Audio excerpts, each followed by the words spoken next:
So I am Marian Chamberlain, and I'm a member of the club. I've been turning for almost 4 years. Best club ever.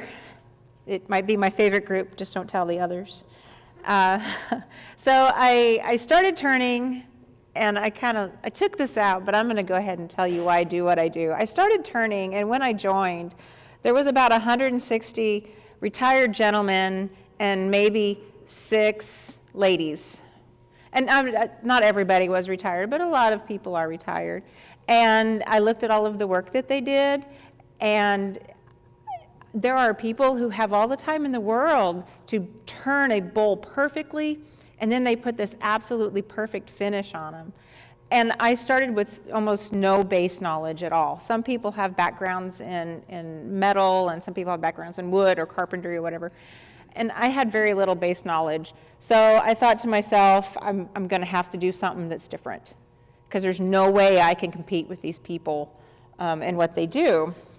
So, and I have an art background, so it just seemed natural to add stuff and do different things to my work. So I'll tell you why I started doing this. I started adding clay to wood turning. My sister, who lives in Texas, woohoo, she has 3 children, and the oldest is in her mid-20s, and a couple of years ago she announced that she was going to get engaged. So I wanted to give my niece something homemade.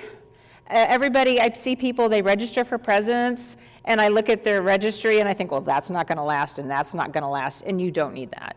That's going to go in your cabinet and take up your space.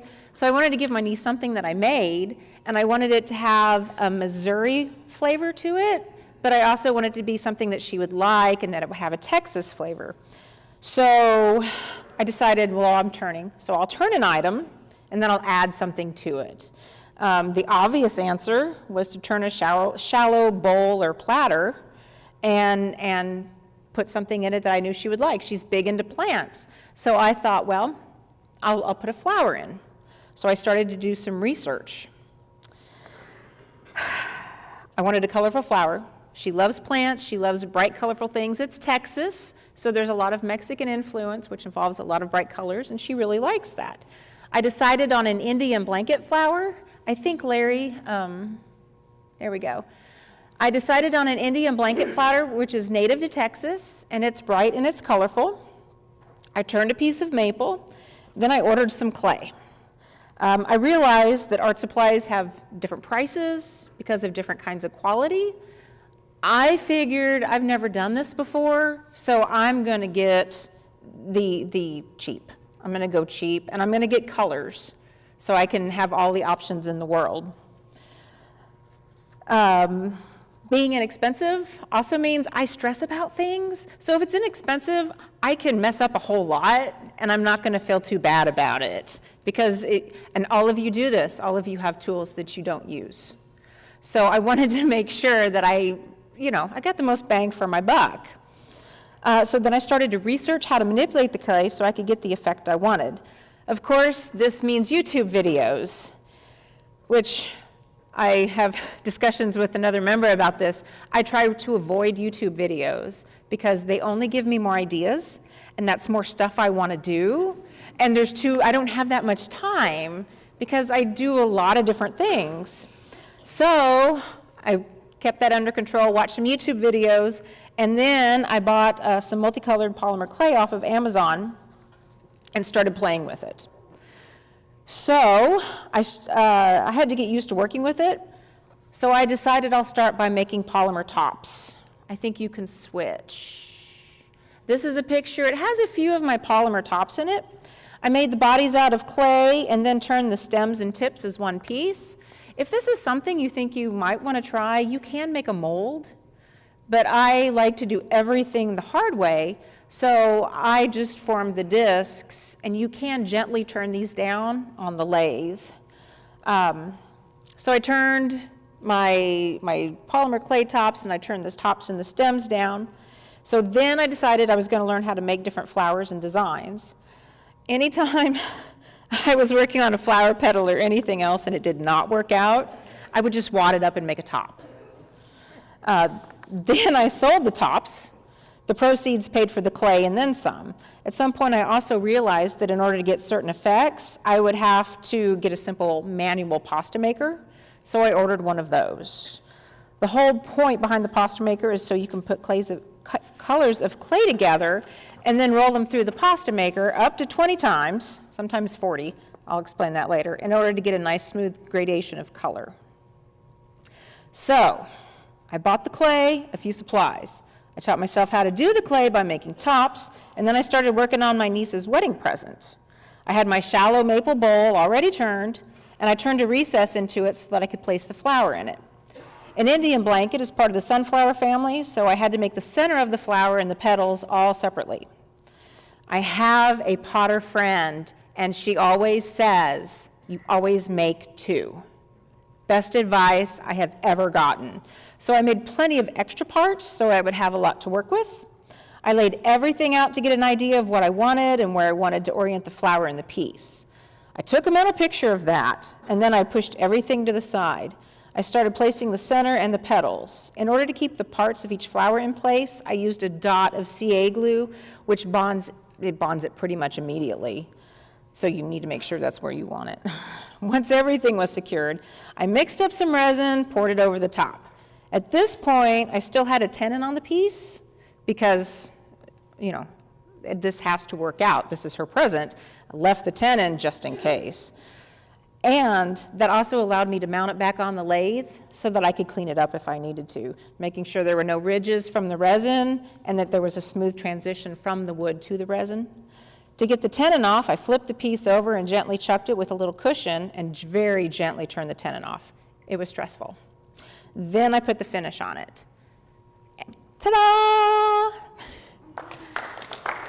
So I have to admit, this was before I put the finish on, but when it got to this point, I was so crazy excited, I had to take a picture and send it to Larry and say, look what I can do. But you can kind of see on the picture how the resin bubbles over just a little bit. If you think about it, it's just like a droplet of water. It will bubble up just a little bit. So, we've all had these labors of love. And I think the whole process of learning how to do it probably took me 8 months. And I don't know that my niece knows the story about it. So, and I know that somebody in here is thinking, you could have just put a flower in there and poured resin over it. But that's not the same. It's not the same. So here are some pieces that I've made by incorporating clay into my wood. We can go to camera. Thank you. On my niece's piece, of course, the flower is larger and it needed the space. But then I also realized that if you have something like a bowl, if you put something in the bowl, you're not going to be able to see the clay inlay or the figure or whatever is in there. So I started playing with putting things on the edges. Now I'm going to be honest, in a lot of these, in this one, if you look at it, this was something that didn't work out. And I do get frustrated sometimes. I have a background in art, and I can look at a piece and I know how it was done. But actually being able to do it is something else. And I reach a point, if it isn't working out, I get frustrated because I know how to do it. There's just a learning curve. Some of these, this was purposeful.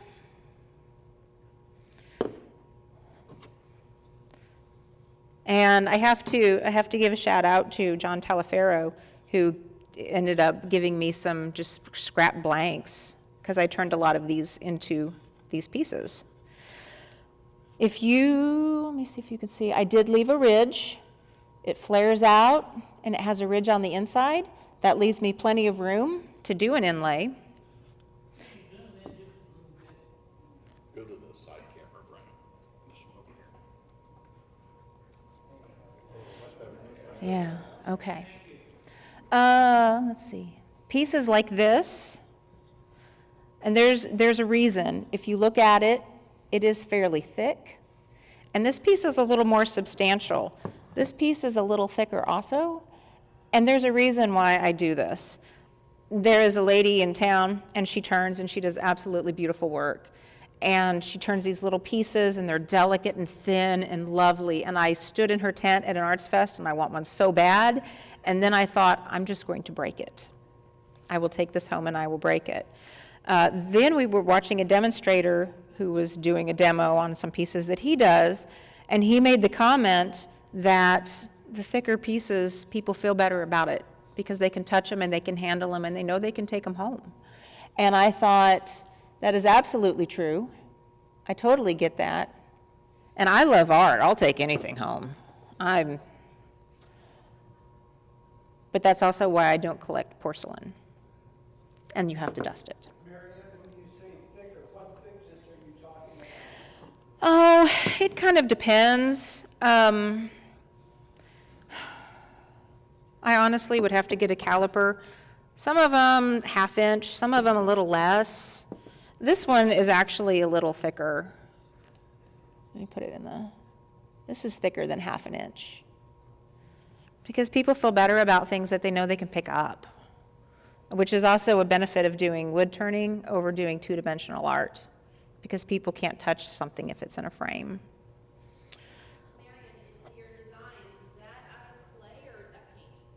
The designs are all clay. They're all clay. Do any of them have resin on the top?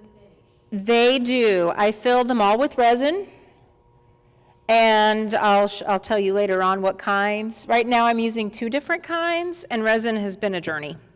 It's been an interesting process. Do you have to heat treat that after you put the clay? I have done it a dozen different ways. And I'll tell you what I find to be the easiest way. It really depends on how deep and how thick your resin is. So I have a way that I figured out how you can pour an inlay, and it's the most simple, and it ends up with the least amount of bubbles. I'm worried about a crack. That's why I asked that, Yeah. I'll go over that. So since everyone here pretty much knows how to turn, I'm just going to do the inlay process. There's all different kinds of inlays that you can use, and I will freely admit that some of them are intentional and some of them are not. So we'll talk about what you need. I think we can switch slides. Go to the next. All right, polymer clay. This is what you need right here. We'll just hold this up, because I brought it because I want you to see how much is here. I bought this off of Amazon. It cost me all of $25. There's a reason it cost me all of $25. I don't even know that it had a name brand on it. And this is what is really readily available here in town at Sculpey. And there is a difference between these two. As I said, I went with the big box because I wanted all the colors, and I wanted to have a lot of options, and I knew that I would mess this up. So other things that you need: a pasta maker, which you can go back, a pasta maker, which you don't necessarily need. The first 2 demos that I'm gonna do, you don't need a pasta maker. This is just the cheapest pasta maker I could find, Amazon. I did actually go to Hobby Lobby to see what options they have, and they have one of these there, and they call it a clay maker, but it's just a pasta maker. You will also need a tissue cutter. A razor blade would probably work. I have a couple of tissue cutters here. One is straight, one is curvy. In buying supplies, this is something that I thought I don't want to have to buy a whole lot of, because I might do this and then I might hate it, but I'm really glad that I bought these. A small rolling pin. If you look online or you watch videos, people will say, oh, you get a small acrylic roller, and I can see a benefit to that, but I have all sorts of things in my shop. So I just took a dowel, it's sparkly now with glitter, and put a finish on it. And that's what I use in order to roll. And then you have some other assorted tools. You'll see these. You've already seen these today. They're basically just little ball tools. This one is sold for women to do their nails, which I don't. My mom gave this to me. And this one is sold as a printmaking tool. To the camera. To the camera, are you back on? There we go.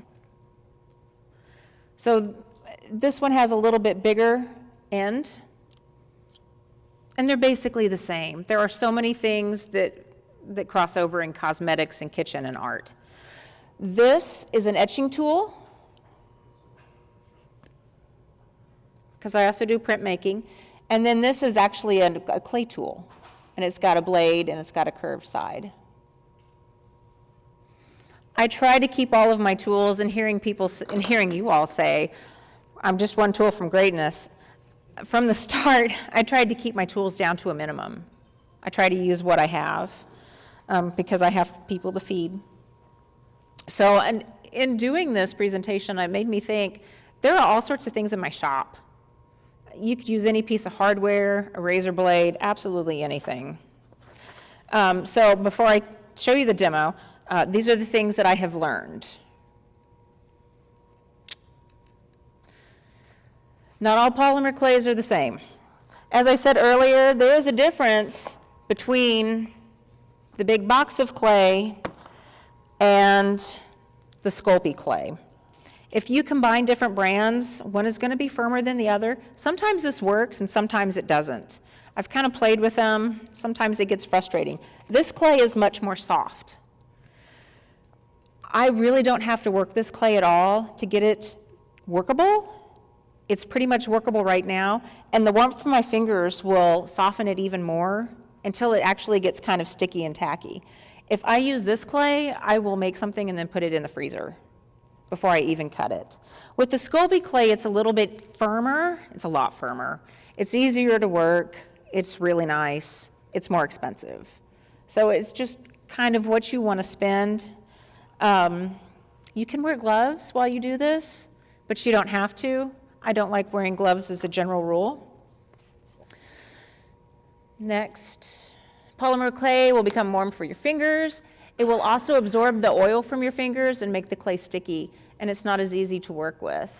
I always, if I make what's called a cane, I put it in the freezer or I let it sit overnight. I learned this lesson the hard way. That's probably how I ended up with some different things.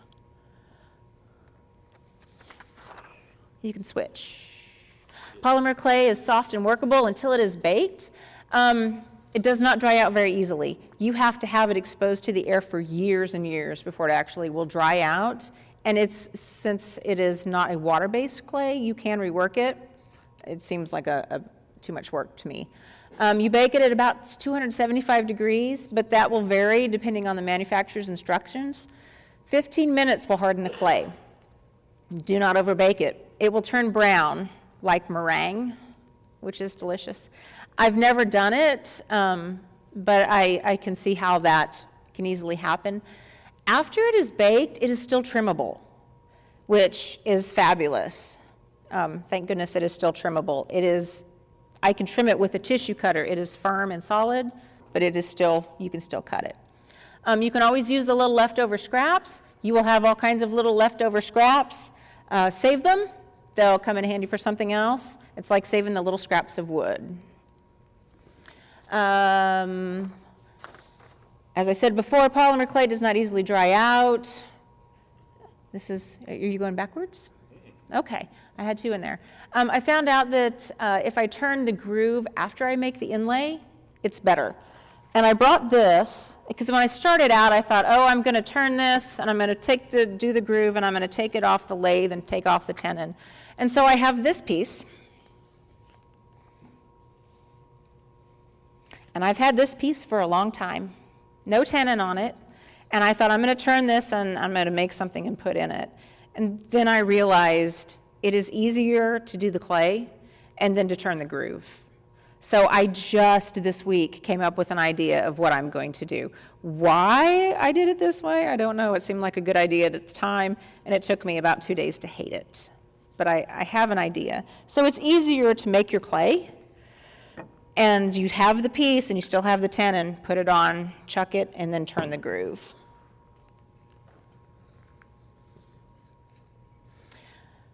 So leave the tenon on until you are totally done. I always leave it on until I've completed the inlay. It used to stress me out. I was afraid I would ruin it on the lathe. But you can turn it down smooth, you can sand it, you can get rid of that little ridge, you flip it and you gently turn the tenon off. All right, if you know me well enough, you're gonna say, that's ironic that she's talking about safety, because we've all done dumb things. And I have done my share of dumb things on the lathe, and I have an injury or two that I've only told one or two people about. It can be very dangerous. But I do want to talk about safety. I've had broken bones, I've done things dumb, I've done things that make people go,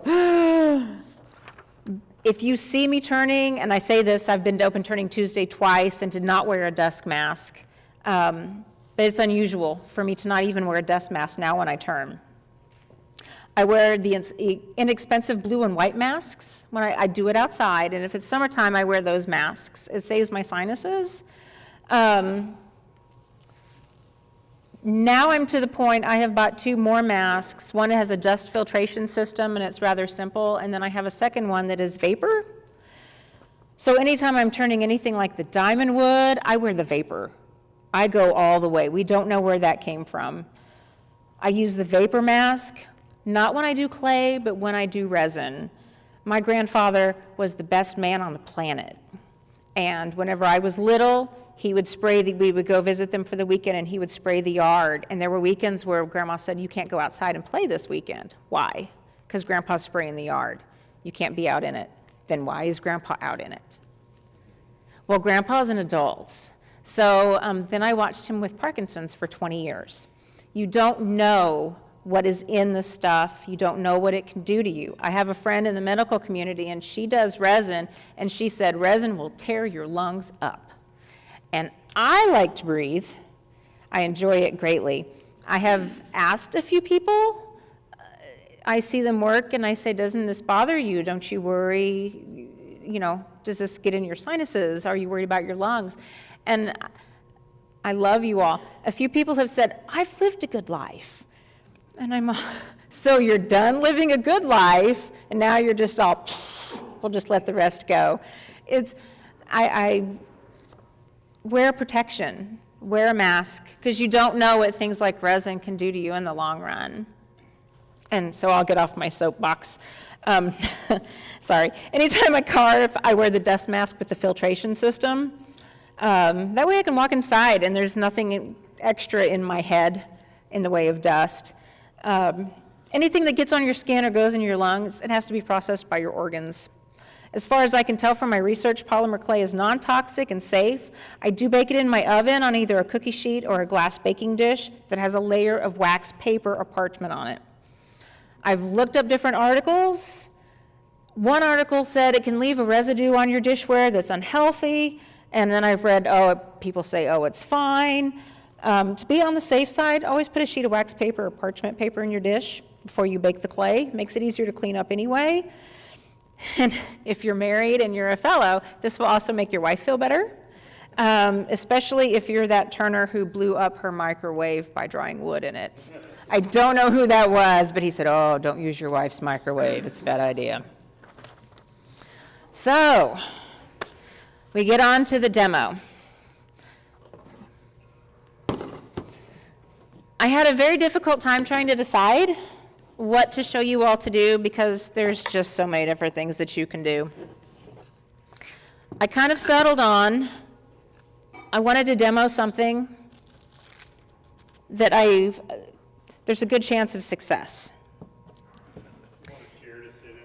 I have this one here. I might stand. I'll just see. Thank you, though.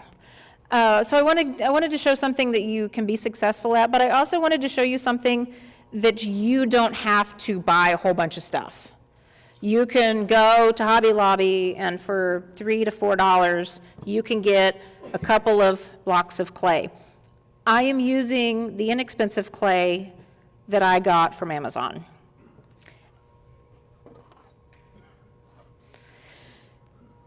The inexpensive clay, I'm not worried. This is a pretty organic project, so I'm not worried about it being just so. I'm not worried about it being exact.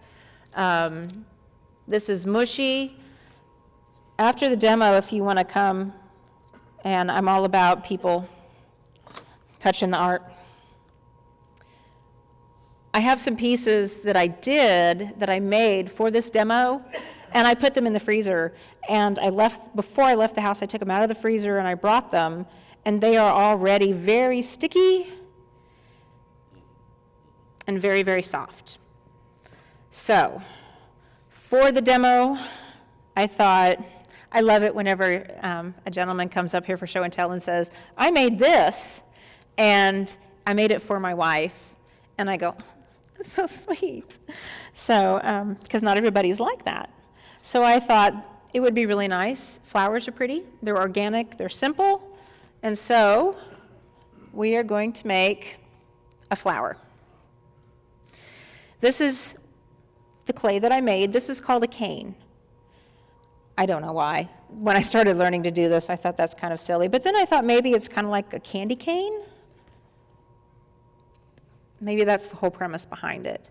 So when you make the clay, you end up with a shape like this. I cut it in the center, and I'm going to try to pull it apart. And you can see the flower petals.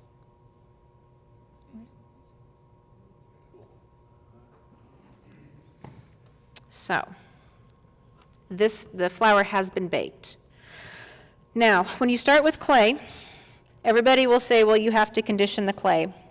This clay, you don't have to condition because it is already so soft. So I'm going to take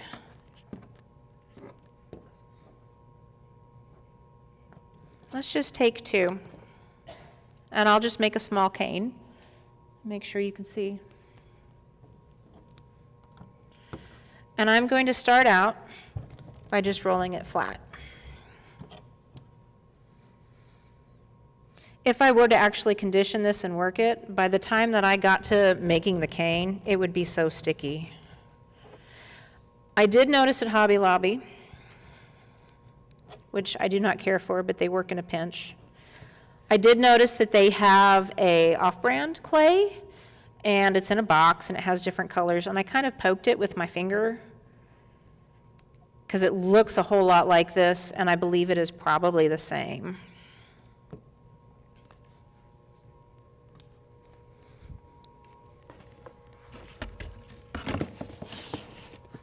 I always keep a ruler handy.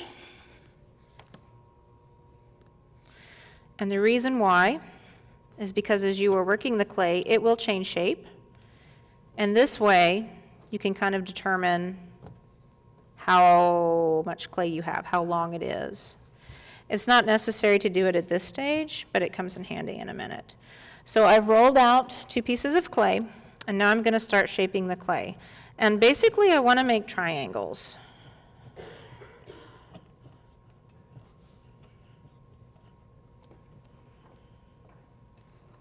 And if my fingers are in the way,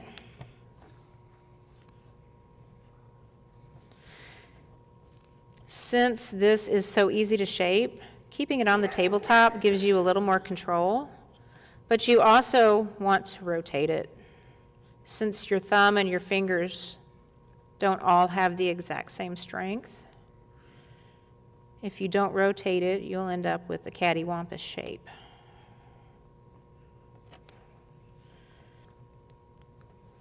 And I'm going to make them approximately the same length. And then I'm going to take them, I'm going to flip one over, and I'm going to put them together. I'm not going to match them exactly. I want them a little off center.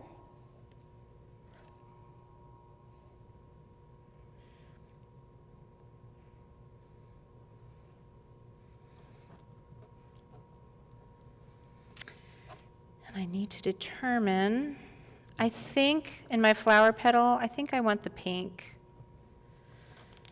to be on the inside. So I'm just going to press these together. If I want the pink on the inside, I'm going to give it a little bit more of an edge.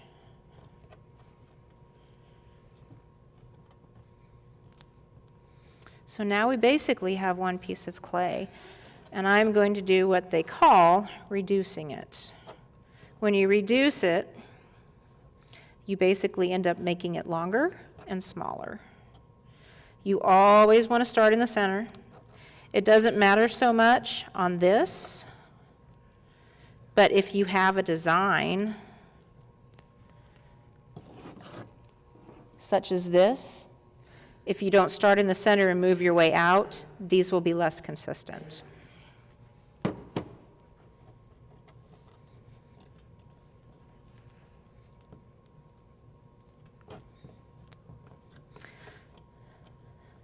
So I've made this smaller, I've made it longer.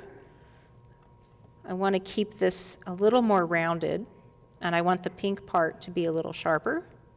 So we're just going to press it. And this is where your ruler comes in handy. If I push this together just a tad, I have about 4.5 inches. I want to divide that in half, so that is 2 1/4. Put a little mark there. And now we have 2 pieces. So I'm going to take these and I'm going to put them together.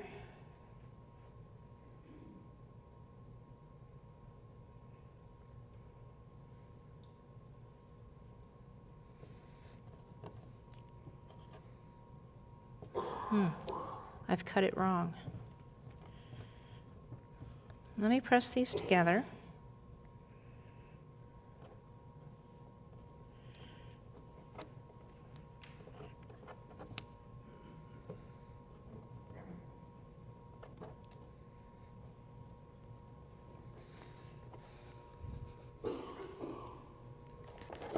This is where I need a chair. I'm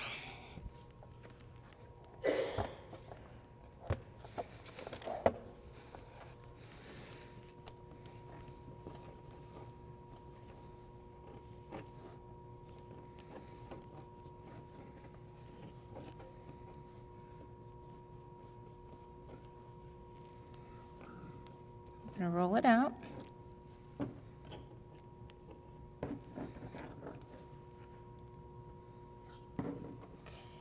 Now I have approximately 4. We're going to half it again.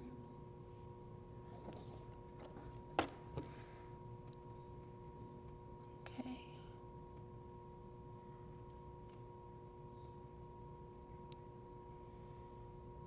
So how do you decide to put them together? I am looking here.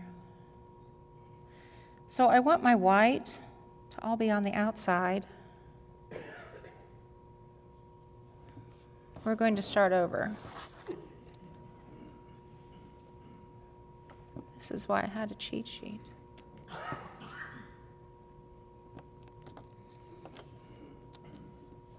Okay, let's try it again.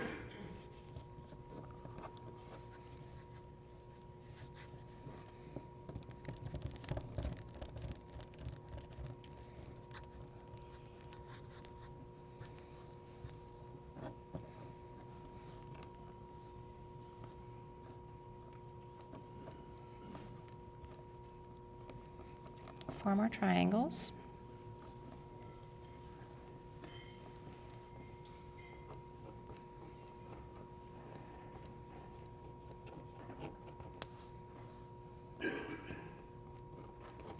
And I'm going to make them longer.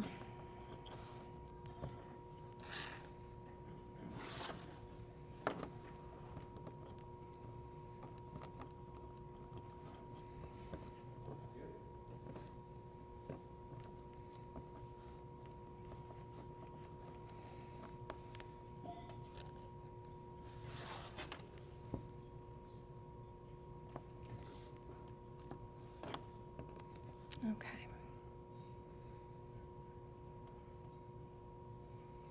So I should have made them longer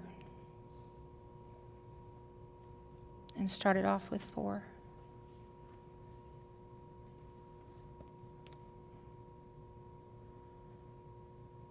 And I want to alternate.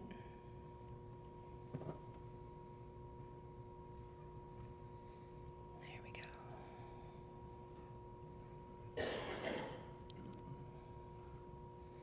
This is why I made so many tops.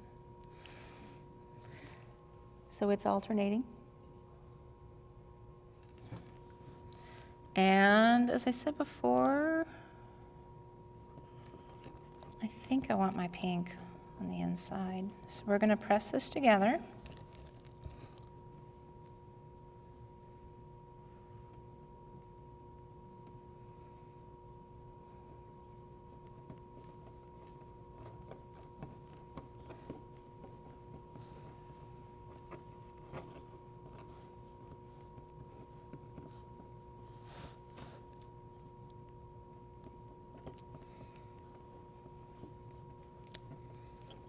And I'm going to reduce it.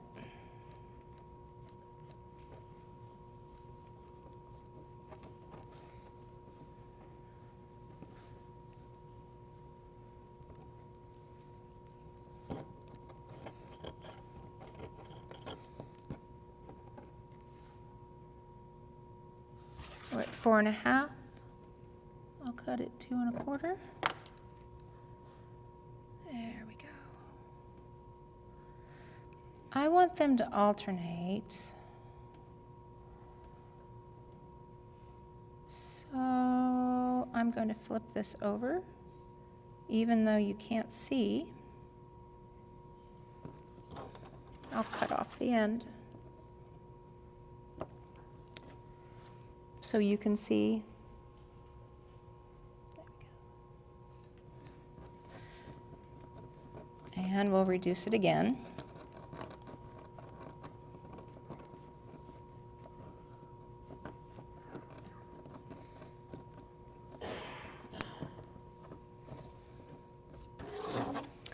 You always end up with some distortion on the edges.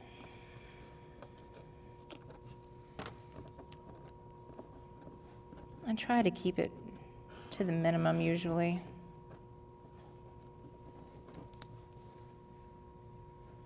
I'll go another 1/2 inch.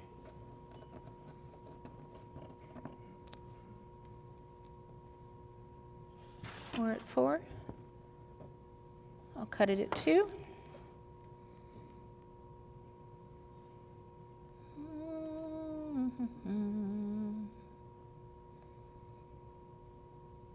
I guess we can go like this. I like to see. So we'll put it together and reduce it again. Since this is so exciting, I'll tell you, I always want to do a violet, and fitting the petals together is a little more difficult than just doing, say, an impatient. And I want to do a violet because my grandparents built their house in 1974, and my grandmother knew a lady who lived out in Republic, and she had a knack for growing violets. And her house was absolutely full of violets, and if you've ever had a violet, they can be a little contrary. So she gave my grandmother, when the house was built in 74, a violet. And shortly after, there was a tornado, and the woman lost her home and all of her violets. And my grandmother offered to give her back the one that she had. And the woman said, no, thank you. She said she was just heartbroken, and she had no desire to do it anymore. So my grandmother put this pretty little violet on a table on an enclosed porch. And you can see the white and the pink are starting to really blend. So I'm not going to reduce it again. She put the violet on the enclosed porch, her sun porch, and it lived there. And she always said that it made it because she never did anything with it. So I now live in my grandparents' home. And when I moved in, my grandmother, she went to an assisted living, and she just left pretty much everything. And here's this beautiful little violet that I grew up with. And it was on the sun porch, and I loved it. And I was there a month, and it died. And I was so ashamed. I told my grandma, I killed your violet. And she said, I'm surprised it lasted 40 years. It was on the porch for 40 years. So that's my story to preoccupy you while I do this. So as you can see, the ends are very difficult. You can't see anything. So what you have to do, I guess it doesn't matter if it's in the center. I'm going to cut in the center so you can see what you have. Now by this point, because it's this clay, and even though the room is chilly, it is pretty soft. So this is typically where I would put it in the freezer. But I am going to go ahead and cut some petals.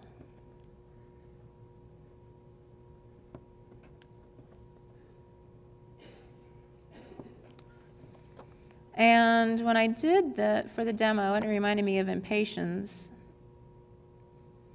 I swear I looked at a picture, and after it came out of the oven, I thought, well, that doesn't look like an impatient. So we're going to try to do better this time. I want my pink toward the center, and I'm working with tiny little bits of clay. So I'm going to pinch the pink. And instead of forming these with my fingers, we're going to try something different. I'm going to point them all the same way.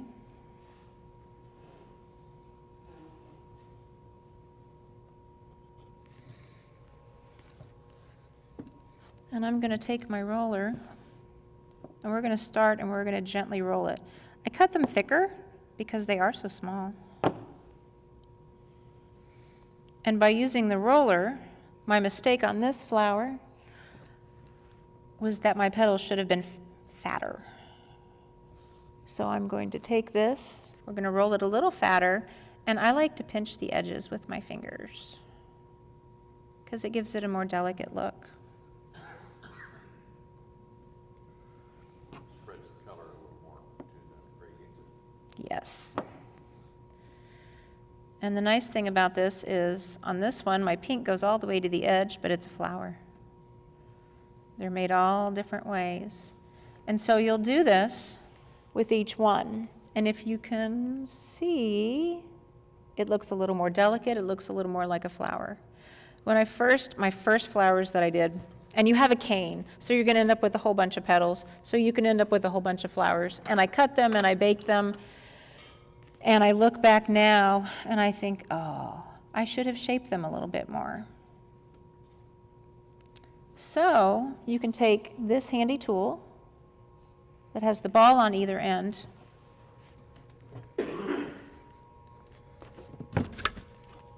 and this is where, these are one of the best things I ever did for myself. I carry them around the house.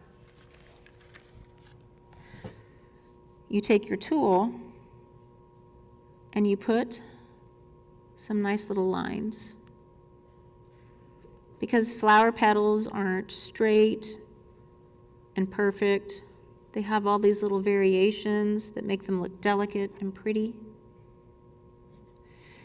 And watching all of the videos, everybody does it different. Woodturners will tell you that when they work. So many of typically women, I don't know that I've ever seen a man demo clay. They say that they bake the leaves first. We'll do these real quick. They bake the leaves first and then they assemble them. And this doesn't work out well for me.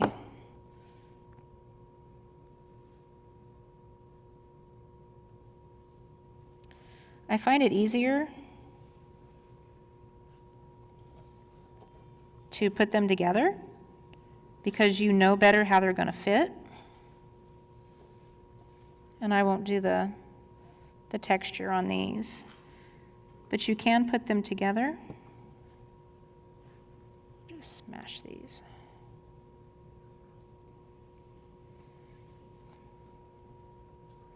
Broke off a piece. So we're going to make this guy a little different. I find that it's easier to put them together. And I had the thought, this one came out more flat, and I had the thought I could have gone out to the shop and I could have picked up a few pieces of wood chips and placed them underneath so that it would have more shape and not just bake flat. And then, to keep them together, I take this other tool, and if you look at it in patient, it pretty much just has a hole in the center. And there's your flower.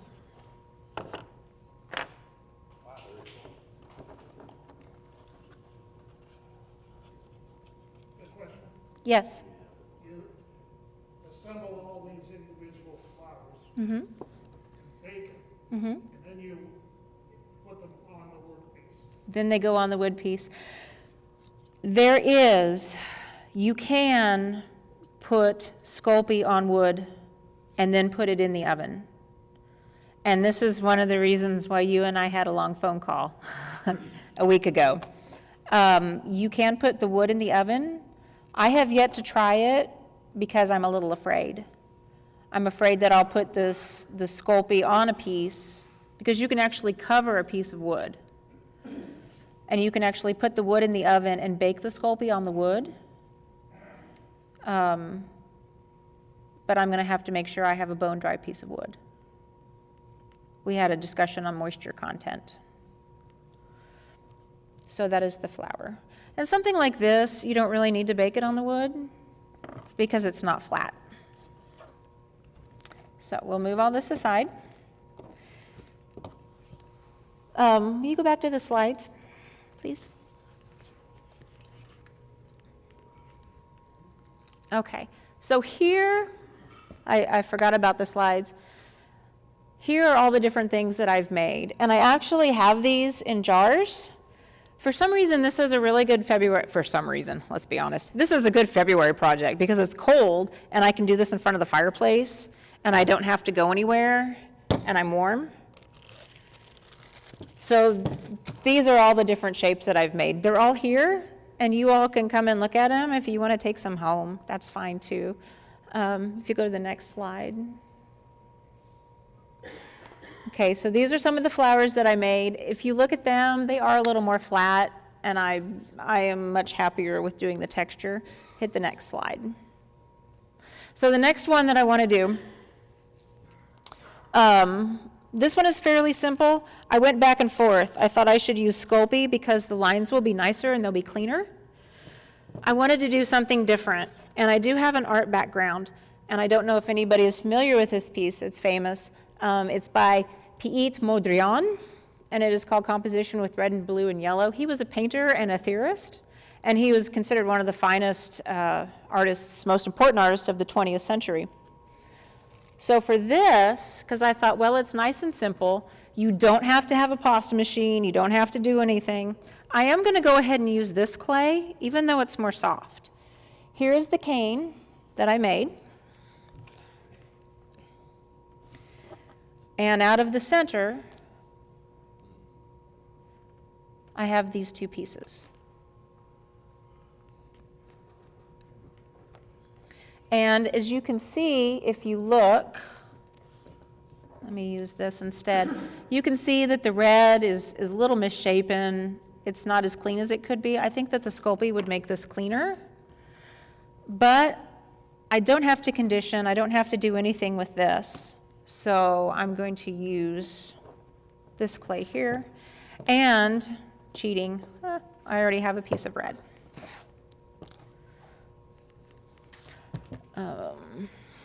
I take that back. You do need a pasta machine. And I was at, I'll tell names. I was at Daryl's. I stopped by his place the other day, and he was ripping some boards for somebody. And I almost asked him if he could rip some super thin boards. Because whenever you do pottery, you just have when I taught pottery, you have two slats, and then you can roll out your clay in between those slats, and it's even. And you don't need a pasta maker, but I didn't want to bother Daryl with it. So I do need black for this, so I will roll it out in the pasta maker. On this, I'll keep it a relatively small cane. And I'm going to shape this in my fingers. I'm going to use these two fingers to brace and my thumbs. But as I said before, your thumbs are stronger. So we're going to just keep rotating it.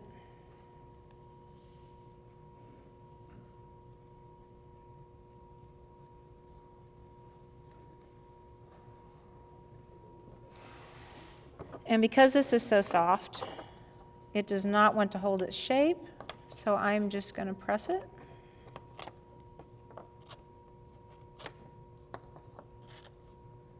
Kind of try to keep it as square as possible.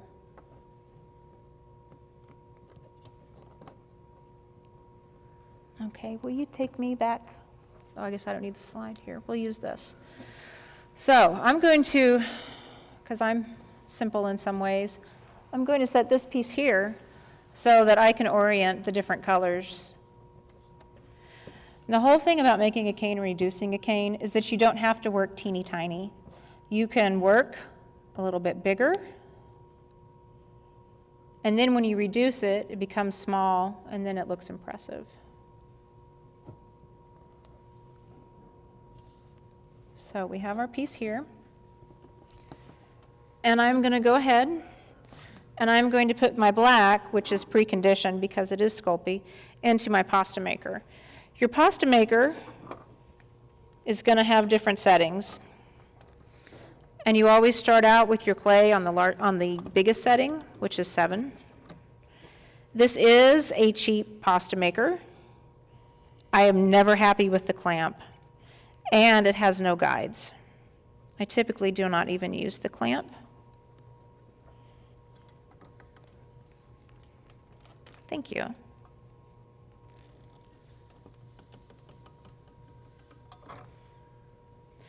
Now, because it's Sculpey, I can run it through extra times just to show you. So I'm on setting 7, and I'm going to put it through. When you fold your clay over, you want to start pressing from the fold and move up because you don't want air bubbles. And I'm going to pass it through again. So you can see on the edges it looks a little raggedy because this pasta maker doesn't have any guides. I am going to show you how to clean up your edges. If you take your clay and you butt it up against the side, you can roll it through and it will straighten out the side for you. So we'll come back over here. I have this laid out.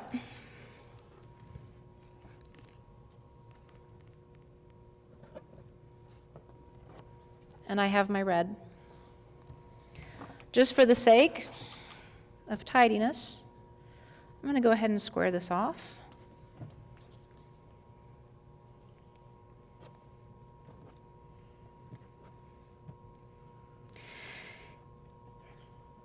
So I figured out how to do this for the demonstration.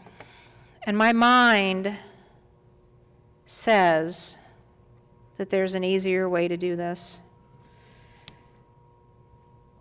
But my eyes say you need to see. So I start off with the red. And I'm going to place, we have to get the black line around the red. My brain tells me it would be easier to cut the small shapes and lay them on the black and then put the red in, but I'm going to trim. And then I am very gently just going to roll my clay. I don't have to be exact on this. Mondrian did a lot of these, so you can get the basic gist. But I'll copy him as faithfully as I can.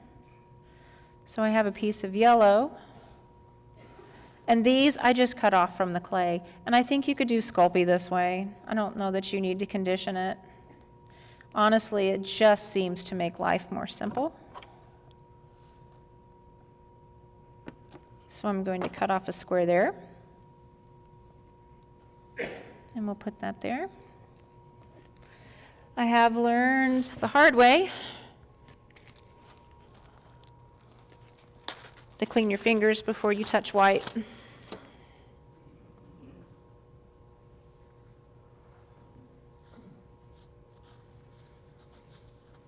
And to remind me for later, I'm going to set that there. Because you also clean your pasta maker.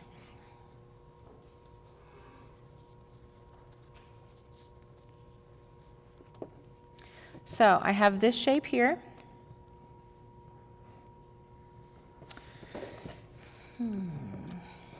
Let's cut. Let's cut our white.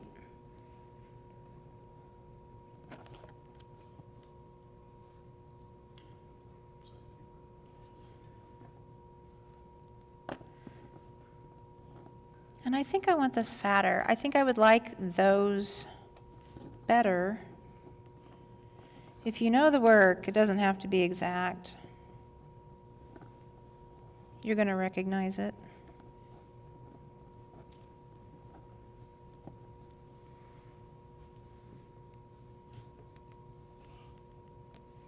I'm going to lay this here. And I want the same length.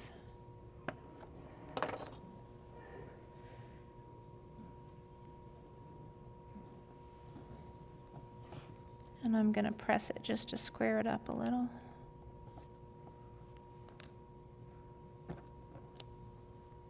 I'm going to put that there. Let's try it this way. So this piece will go here.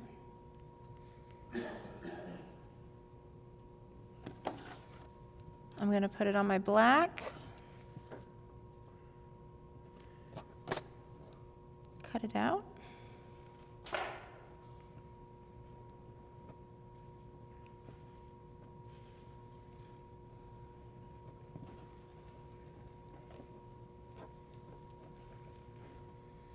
So my family would always say, I love my family, they're wonderful, but I'll tell on them. When I was growing up, especially with Picasso, they would look at his work and they would say, my kindergartner could do that. And I think it's important to remember that these artists did this sort of thing because they had done everything else first. Mondrian was so talented. He started out as an impressionist.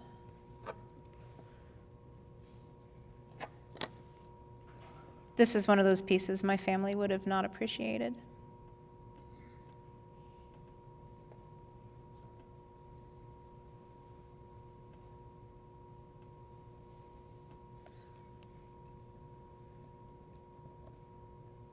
So that will go there, but we do need black on the side. So I'll lay my piece here. I think it would be interesting to try this with different colors.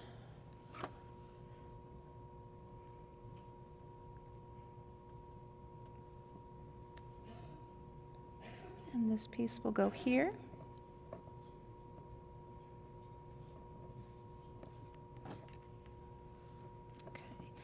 I'm going to go ahead and place my blue. And I think I do like it bigger. Make sure I'm clean. So I'll cut another piece of white.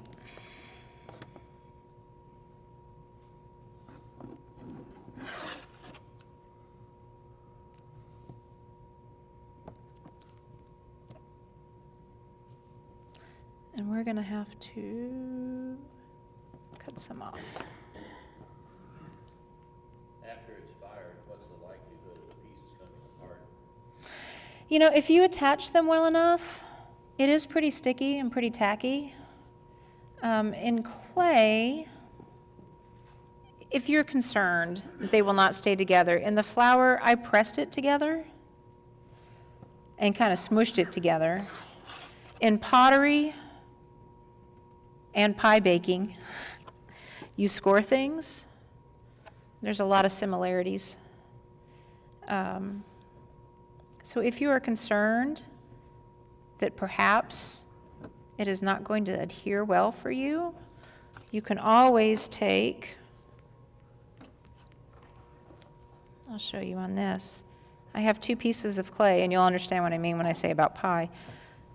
You have 2 pieces of clay, and I can take this tool and make little notches. And I can take this, and I can rough it up a little too. And when you press them together, that gives it works really well. It sticks. It's the same thing when you crimp a pie crust.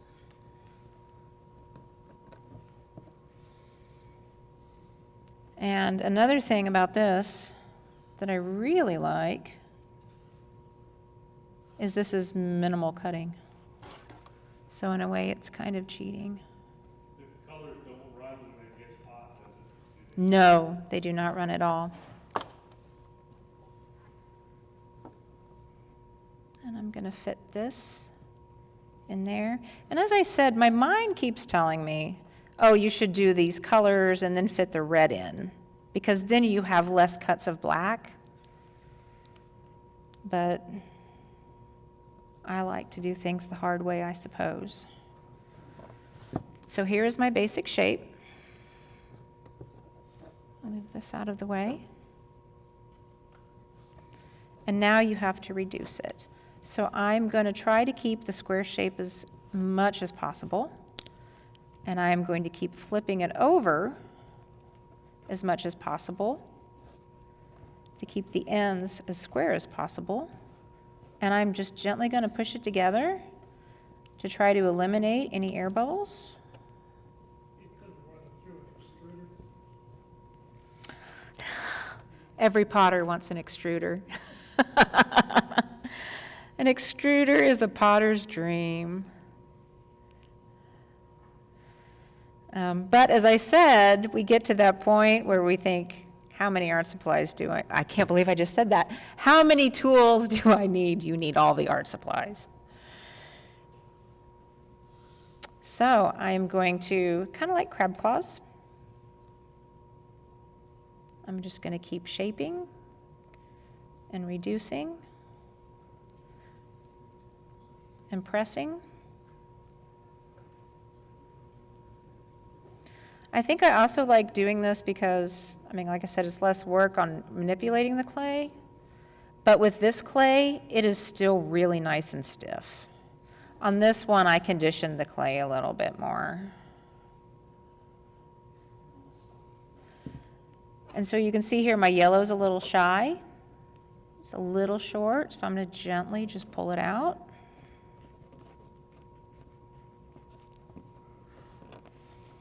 And I'm going to tell you all right now, it is nice sometimes to do a project that you don't worry about getting a bowl in the face. And it's nice to do a project that you don't have to worry about walking through your house and shedding shavings all over. Because when I was growing up and we watched Charlie Brown, and you look at Pigpen and I'd think, oh, Pigpen, he's that one kid who's, you know, his parents aren't around as much and they work and they're not as well off. And then I started wood turning and I thought, no, Pigpen's a wood turner. Because that's how I feel when I walk through my house after I turn all day.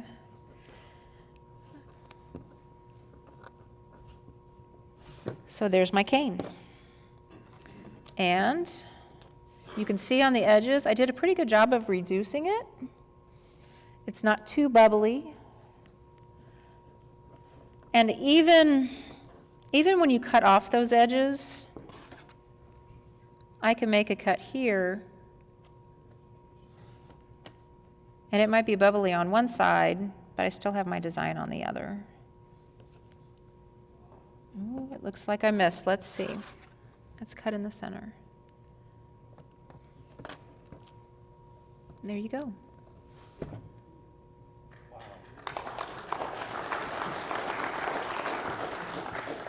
Marian, if you make a cane, do you store the cane, or do you have to go ahead and finish the project?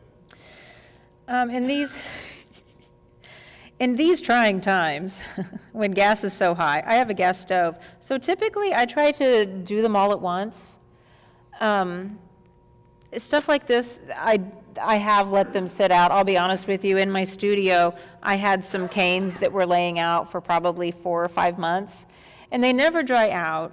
There's always the possibility of getting lint or dust or whatever on them, but if I make a cane, I typically bake them all at once.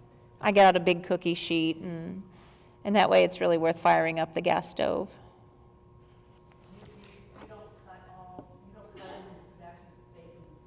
No, oh, I'm glad you asked that. No, I'm leaving these whole because so I can take them home. But no, I will go through and I will slice every single one and then bake them. But that's after you put it in the freezer too, right? Well, typically I do, but I haven't worked this as much, so I don't feel like I need to put it in the freezer. Sometimes if I work it too much, it's too warm, it's taken too much of the oil out of my fingers, and it's the softer clay. It is very sticky and tacky, and when you cut it, and I'll cut one of these, you can see it's kind of smashing it. So that's why I put these in the freezer. And I'm constantly reshaping. And if the clay is soft enough, I will cut several, and then my fingers warm it back up, and I'll pop it back in the freezer and let it set again. A few minutes ago, you were very careful to clean off your cutter before you touch the button. You go ahead and assemble the whole cane with multiple colors. When you're doing cross cut, are you getting any transfer of color? No, the reason why I cleaned this off is because I had used it on the black, and I just didn't want that on the white. But you're cutting through the black when you do the cross section. Yes, I'm cutting through the black, and it is stiff enough. The clay is stiff enough that it's not blending it or blurring it. I do have, it's interesting that you asked that. Let me wipe my fingers. I do have this piece, which I probably should have shown earlier. But this piece, I actually turned this at the fair, and I had cut the small groove, and I had to remount it, still have my tenon on, and cut out the groove a little bit more. And I have these pieces here, and as I was cutting this cane and it got softer, the blade did actually start to blend them. So I have some little pieces like this that are actually look blurred. And I'm going to flip this over. So you can see, and this is why I cut the tenon after. I was able to make this, or not the tenon, I'm sorry, the groove. I was able to make this just big enough. Bring it over to this camera. Which one? There you go. There you go. It's hard to find it. So I was able to make the groove just the right size where I could actually press these little pieces in and I don't have to glue them. These are the only ones that aren't. So it doesn't take much of a pressure fit to keep them from. It does not take much of a pressure fit at all. And honestly, at first when I did this, I was gluing every one and I thought there's got to be a better way because I'm a busy gal.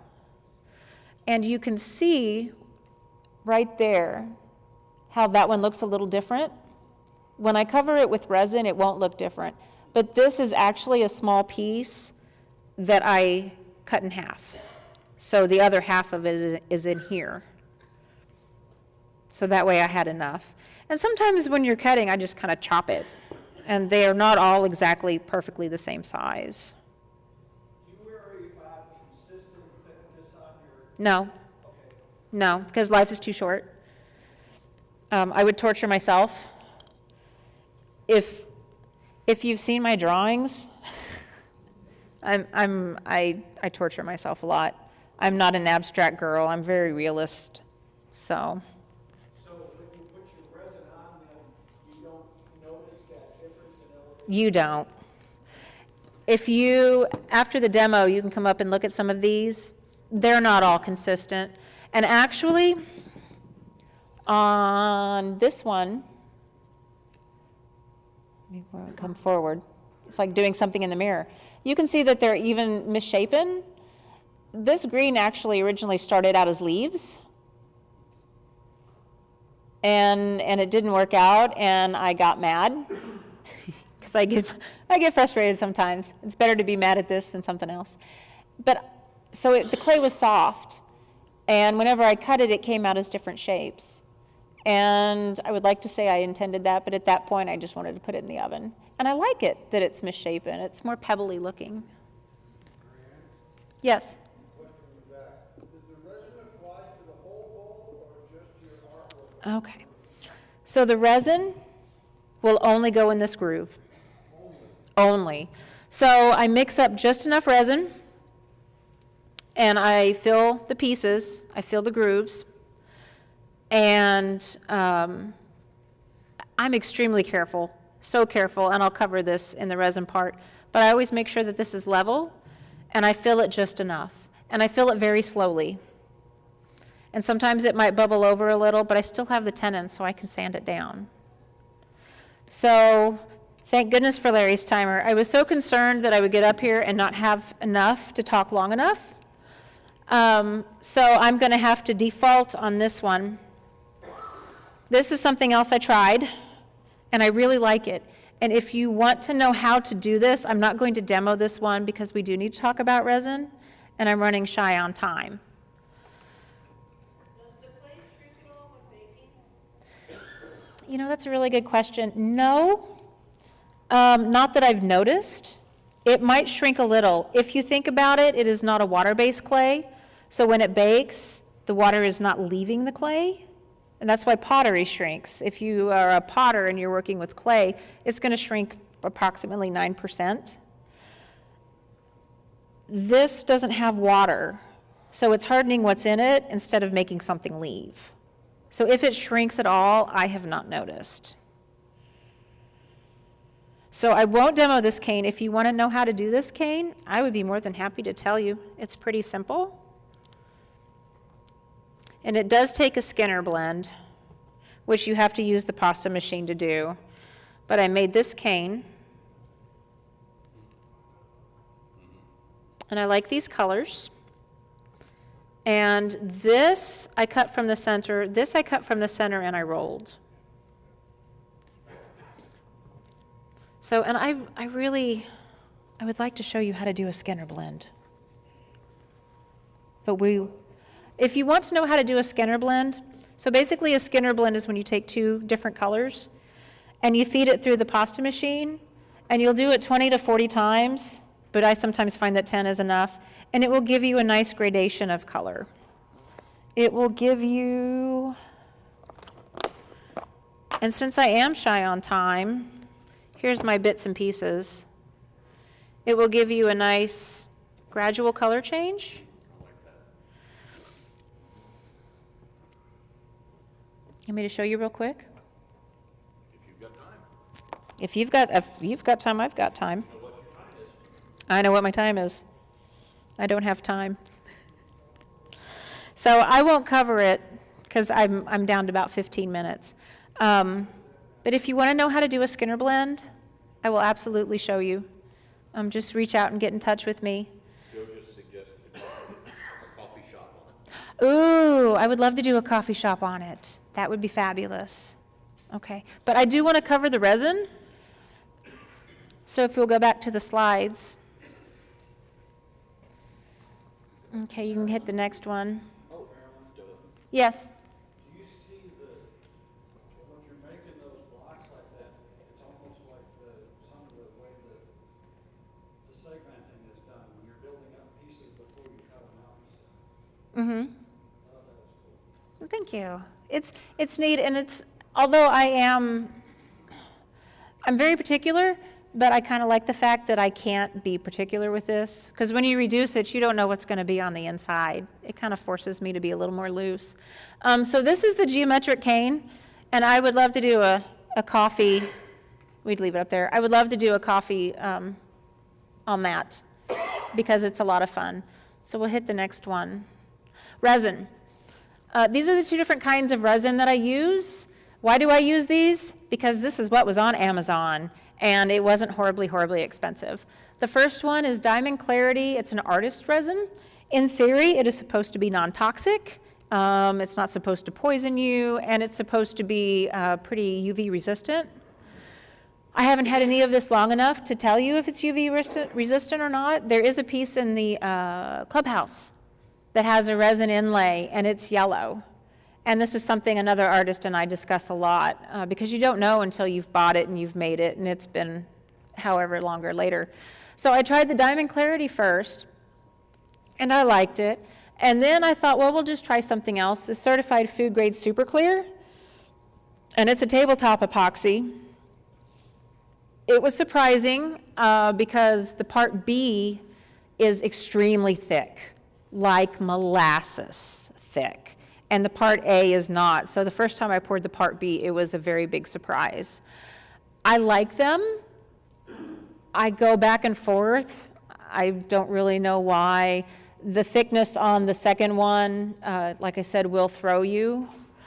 But they work well, and how UV resistant they are, I cannot say for sure. Yes, it is a 50-50, and whenever I started doing resin, I was not so precise, which is odd for me. I did get a small kitchen scale, because that was the only way I could get it exact. So I do measure these 50-50 on a kitchen scale, and it's just small. You can mix this in plastic and it won't stick to it. I use little paper cups just because it's easier and I can throw it away. And it doesn't, it's less landfill-ish. So resin can be tricky. If you mix mica or other powders into your resin, you can stir the resin and you can have air bubbles and you will never know. It doesn't make any difference. But if you use clear resin, unless you're going for a dewy or like a magical look or you want the bubbles, stuff like this, you really don't want the bubbles. I'll tell on myself, there are probably 2 or 3 bubbles in this piece right here. I've tried everything. Basically, the best way to help prevent air bubbles is to warm your resin. These are in my shop, and it's the coldest room in my house. It's off the garage. I have learned, I go out to the shop, I get these jugs, and I set them on the vent. And the furnace kicks on a few times, and it warms them, and I go do something else. Then I take them, the resin is a lot warmer, the viscosity has changed, so it's a little bit thinner. I take them then and I put them in buckets of warm water. And this will change the viscosity enough that whenever you mix them together and you pour it, some of those air bubbles will rise to the top. Have you tried the pressure pot? I have not tried a pressure pot. I was shopping online, window shopping last week for them because I want to do some deeper pours, which will also take a different resin. But I was just convinced that I could do this without a pressure pot because that's another piece of equipment and that's another cost. So warm your resin, and whenever I mix the resin, I use a popsicle stick and I mix very gently. If you ever do any baking, I never fold.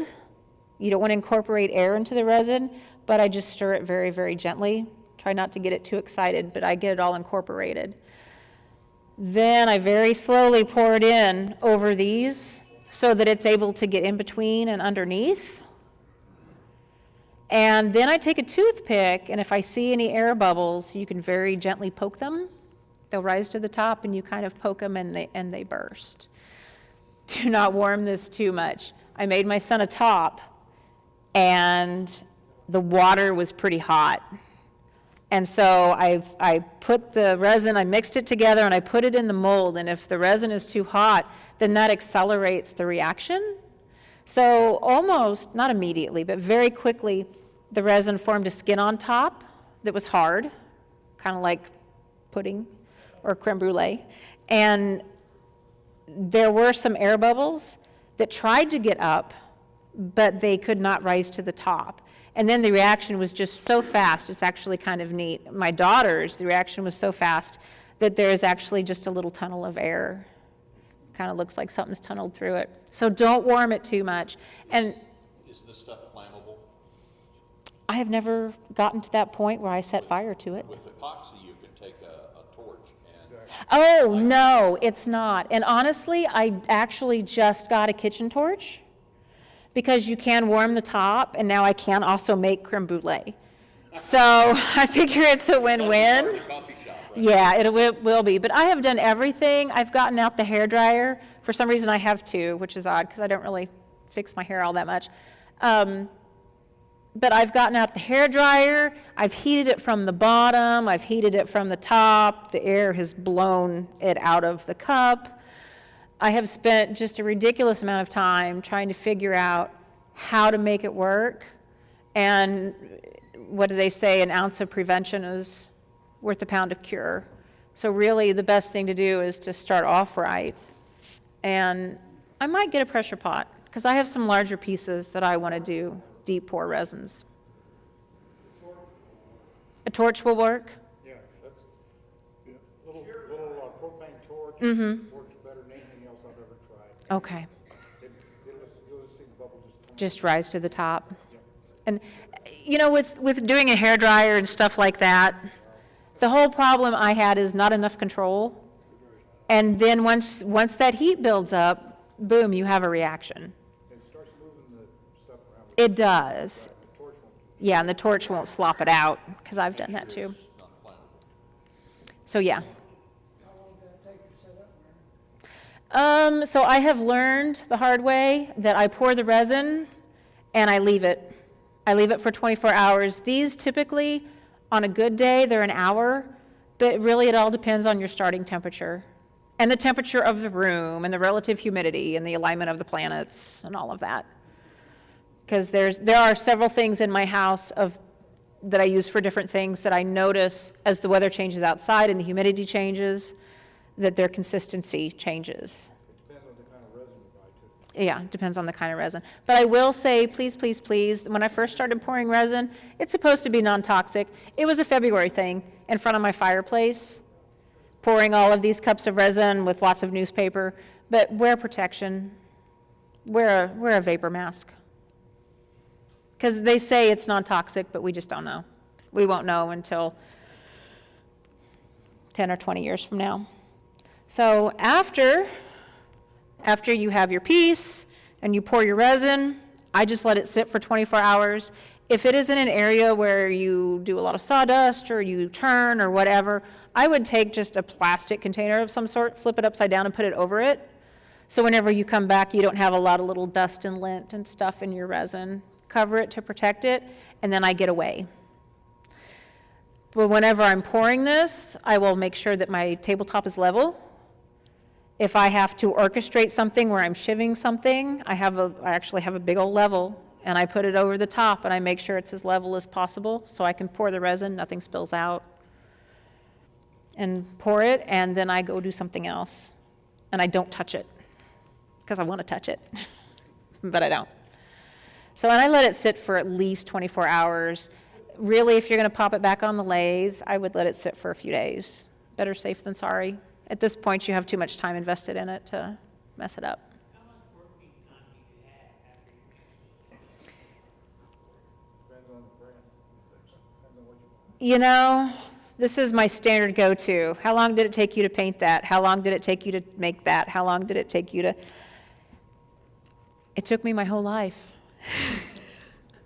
It took me my whole life minus 2 years. I didn't mean that. I meant before this stuff cures up and you can't.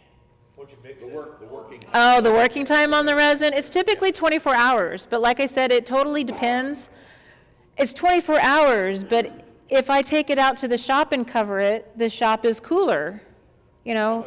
But how much time can you work with it? Oh, work with it? That is variable too, because if I'm in a colder room, typically the setup time is supposedly an hour. Supposedly an hour. If I'm playing with it and I'm trying to get the bubbles out or whatever, you add heat, then that is going to change the reaction time. So that could speed it up. If the room is cold, I've gone out and it's still been tacky hours later. So that all depends. It also depends on the volume. So if you have, with this kind of resin, the more volume you have, the quicker it's going to react, the quicker it's going to generate heat, the quicker it's going to cure. It depends on the resin.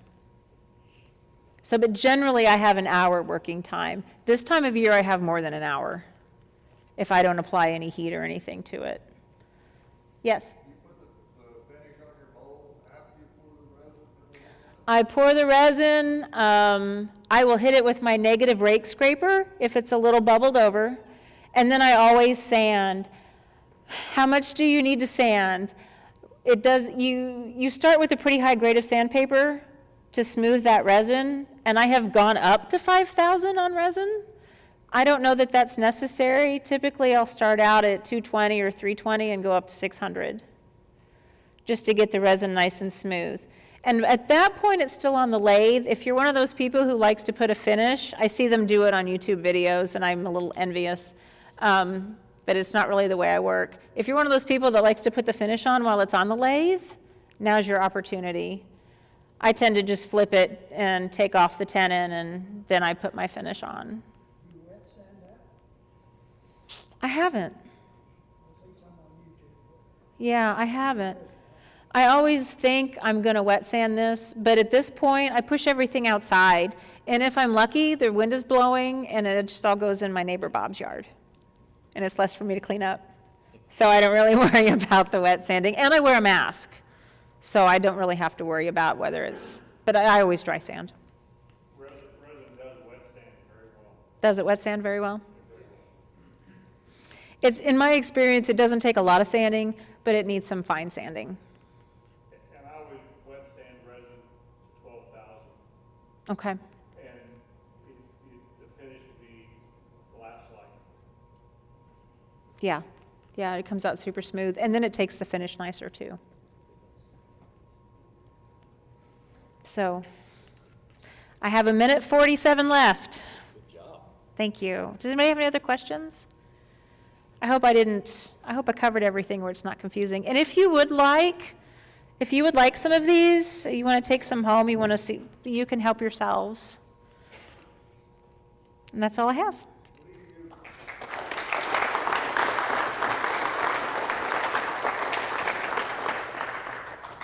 I can't see back there. There was one more question coming up in the back. Yes. What do you use when you pour the resin in?